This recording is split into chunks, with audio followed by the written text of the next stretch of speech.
there's a moment in 2005 that nobody talks about anymore.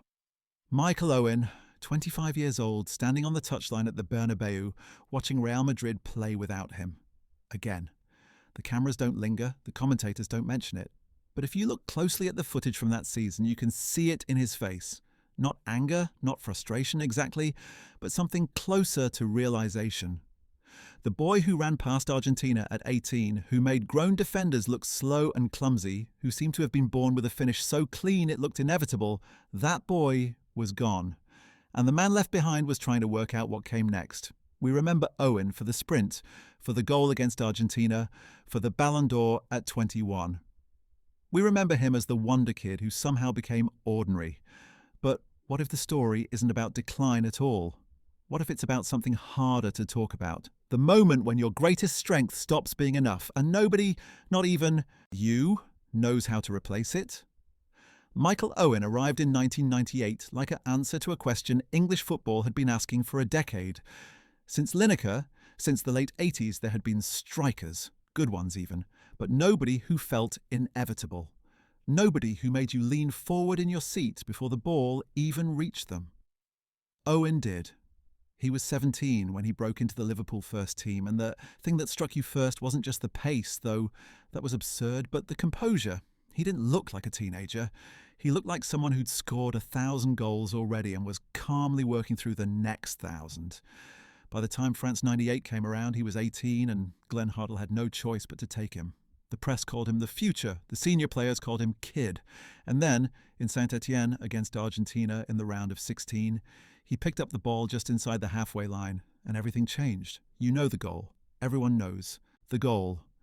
But what's easy to forget now is how it felt at the time. Not just the finish, curling past Ayala and Chamot like they were traffic cones. Not just the pace, but the audacity of it. An 18-year-old in a World Cup knockout match against one of the best defences in the tournament, deciding he was simply going to run through them. And then, doing it. English football hadn't produced anything like that in years. The tabloids went wild. Owen's 11 read one headline. The boy who saved English football read another. It didn't matter that England lost on penalties. Owen had arrived, and he'd arrived in a way that felt like destiny. The next 4 years were a blur of goals. He won the Ballon d'Or in 2001, the first Englishman since Kevin Keegan, and he did it by scoring everywhere. Hat-tricks in Munich, winners in Rome, 5 goals in one match against Germany. Liverpool fans will tell you the treble season in 2001 was his peak, and they're probably right. 2 goals in the FA Cup final, the winner in the UEFA Cup final in the last minute, a performance against Arsenal in the FA Cup that made Thierry Henry look pedestrian by comparison. He wasn't just fast, he was clinical. He didn't need 3 chances, he didn't need space. Give him a half yard in a second and the ball was in the net. Opposing managers started talking about him the way they talked about Ronaldo. Not as a player you could stop, but as a problem you had to contain. You don't defend against Michael Owen, Arsène Wenger said in 2002. You defend against the space he might run into, and even then you're guessing. The English media, always desperate for a saviour, built him into something larger than a footballer. He was the clean-cut, media-trained, goal-scoring machine who would lead England to glory.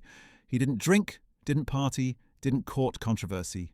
He was, in every sense, the perfect modern forward. And that perfection, that relentless focus on one thing, pace, movement, finishing, was about to become a problem. The first hamstring injury came in December 2003. Owen was 24. It wasn't a big deal at the time. Players get hamstrings, they rest, they come back. But this one lingered. He missed 3 weeks, came back, felt it again, missed another 2.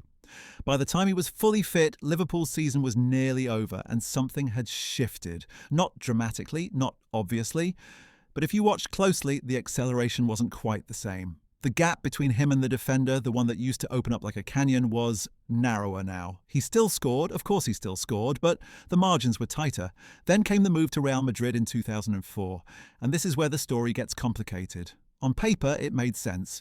Liverpool weren't going to win the league. Madrid were the biggest club in the world. Owen would play with Zidane, with Ronaldo, with Beckham. But Madrid didn't need a poacher. They needed a Galactico, a statement. A player who could carry the ball 60 yards and make the Bernabeu rise to its feet. Owen was brilliant at one thing, and Madrid wanted 10 things. He started on the bench. Then he started getting injured again. A thigh strain in October, another hamstring in December, a groin problem in February. Each time he came back a little slower, a little more cautious, and each time the Spanish press grew less patient. Owen no corre, one headline read. Owen doesn't run. It wasn't true, not exactly, but it was true enough. The boy who had terrorised Argentina, who had made the Bundesliga look slow, was now a rotation option at a club that didn't understand what he did best. And then, in September 2005, playing for England in a World Cup qualifier against Austria, he went down. No contact. Just a sprint, a plant, and a scream. His anterior cruciate ligament was gone.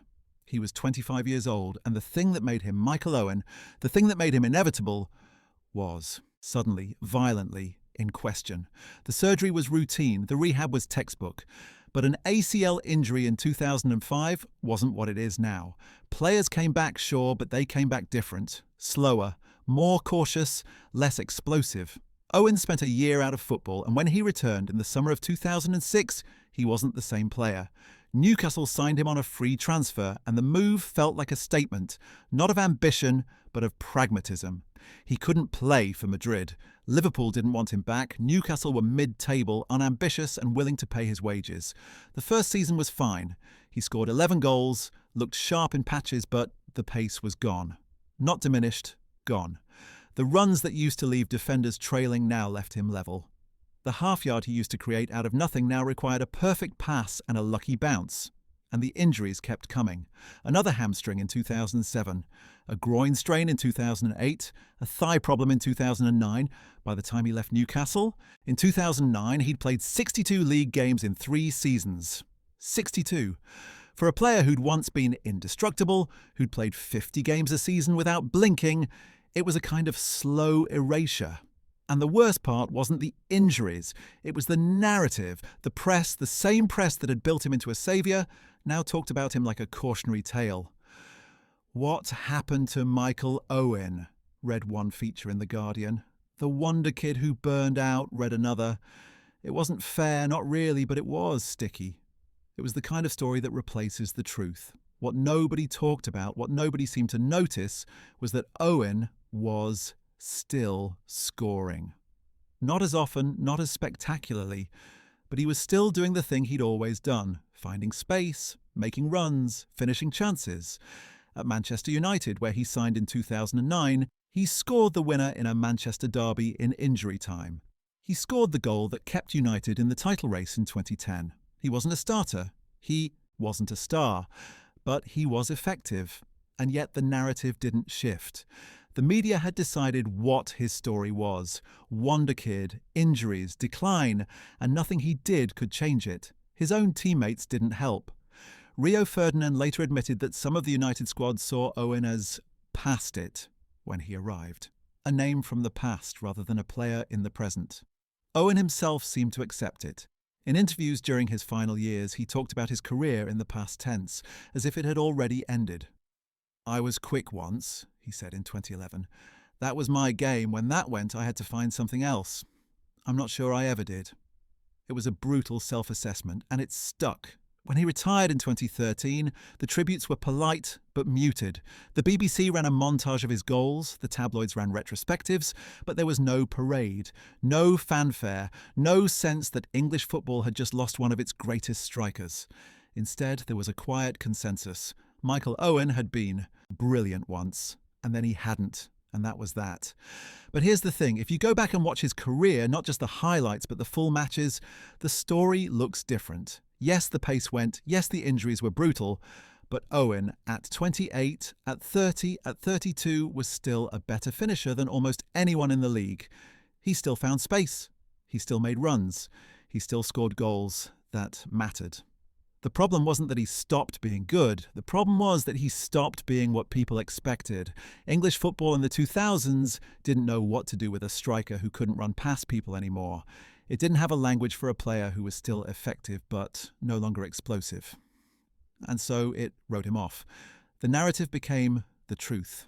And the truth that Owen had adapted, had fought, had found ways to stay relevant even after his body betrayed him, got lost.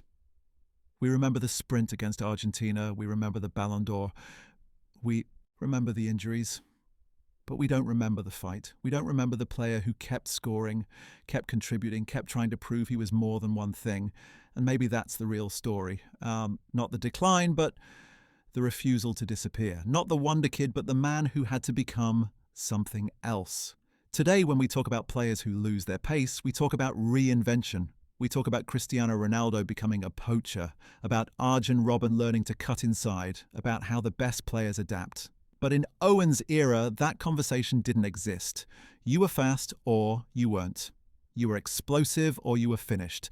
And Owen, who had been the fastest, the most explosive, became the example of what happened when that went away. It's only now, with distance, that we can see how unfair that was, how reductive, how much we missed by reducing him to a single highlight reel. He won a Ballon d'Or, he scored in World Cups, in Champions League finals, in derbies that mattered. He did it while his body was falling apart, while the press was writing him off, while his own teammates doubted him. And he kept going. That's the story. Not the sprint. The fight that came after. Do you remember how you felt when you first saw him play? Drop a comment, I'd like to know.